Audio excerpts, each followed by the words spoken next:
Thank you to Yubikey for sponsoring this video. When Cardano was first unveiled to the world back in 2017 by Charles Hoskinson, the co-founder of Ethereum, it looked poised to do some truly amazing things. This revolutionary third-generation blockchain promised to be able to solve all the problems that plagued both Bitcoin and Ethereum, while at the same time positioned itself as the decentralized network of the future. So what exactly makes Cardano so special? How is ADA different from all the other cryptocurrencies available right now? Are the many goals of the project even realistic? Or is Cardano just another pie-in-the-sky project for you to throw your money at? Let's find out.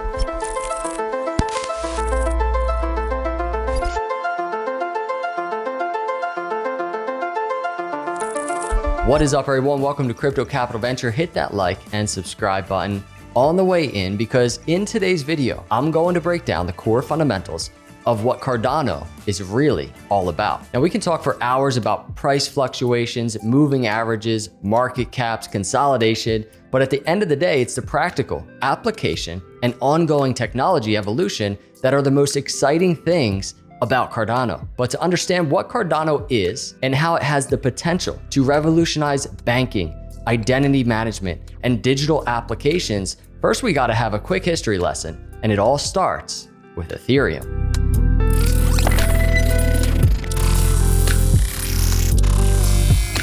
Back in July 2015, a brand new decentralized open source blockchain platform called Ethereum went live for the first time. When compared to Bitcoin, Ethereum and its native currency Ether was miles ahead. It was faster than Bitcoin, mining was more efficient, transaction fees were generally lower, and the Ethereum blockchain was able to both store and execute code in the form of smart contracts and dApps. Now, you might be surprised to know that Bitcoin actually does have some very limited smart contract capabilities, but the expanded architecture of Ethereum meant that it very quickly became the most actively used blockchain in the world. To understand how we got to where we are now, you have to understand there were a lot of people behind Ethereum in the early days. You had Vitalik Buterin, the author of Ethereum's concept white paper, and 7 other founders, including one, Charles Hoskinson. At the beginning, they all worked tirelessly to get Ethereum off the ground, but when it came to decide on the evolution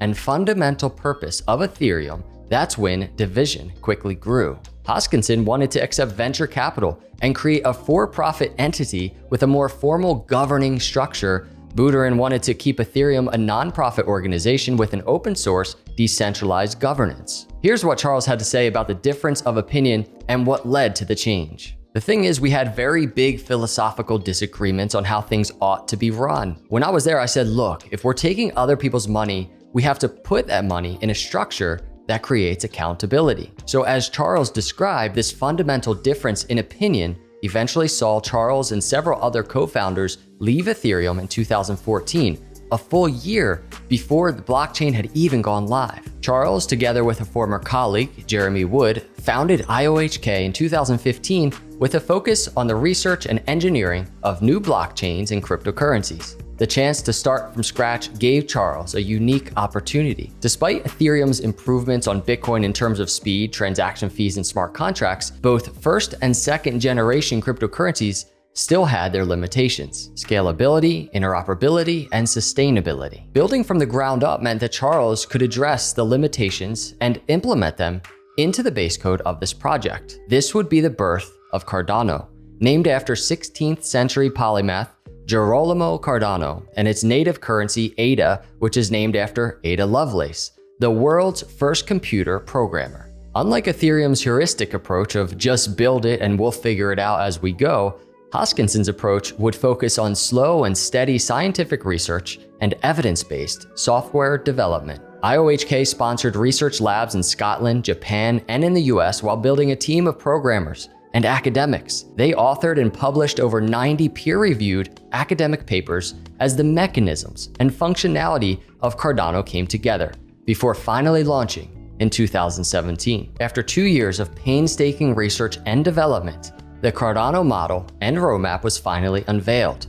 First up was the issue of sustainability. Bitcoin and Ethereum have long been criticized for their excessive power consumption during block mining. At one stage during 2020, it was estimated that Bitcoin miners were using the same amount of power as all of the Netherlands. This came down to the way Bitcoin and Ethereum were set up to verify transactions and sustain their network. They use a system called proof of work, where computers are required to solve increasingly complex mathematical problems to verify transactions on the network. In proof of work, as more miners get involved and more of the cryptocurrency is in circulation, the harder these mathematical problems become to solve. The result is more and more power being needed for less and less reward. For this reason, a new approach was needed. And before we jump into that approach, I want to give a special shout out to Yubikey for sponsoring this video. The Yubikey makes securing cryptocurrency, exchange accounts, and high-value transactions safe and easy. The Yubikey is the strongest way to protect logins, trades, and transfers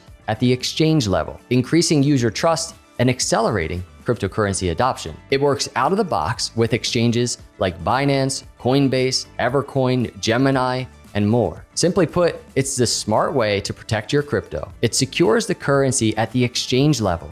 One security key can be used to protect many cryptos. SIM swapping has been and is becoming a huge risk in the crypto world, and relying on SMS can be detrimental to your security. Yubikey solves this. And not only can Yubikey protect your crypto, you can also use it to protect your email accounts, social media, and password managers. I've used the Yubikey for years, so I was excited for the opportunity to collaborate with Yubikey. Click the link in the description and use Crypto Venture to save $10 on any Yubikey 5 Series purchase. So let's get back to it. Cardano decided on proof of stake as their mechanism and developed the Ouroboros Protocol to verify transactions and process the mining of new blocks. In proof of stake, the rewards and validation power you have is tied to how much of the native currency you hold. Now, this does two things. Firstly, proof of stake discourages malicious attacks by requiring a significant network investment in order to participate. To be able to effectively launch an attack on a decentralized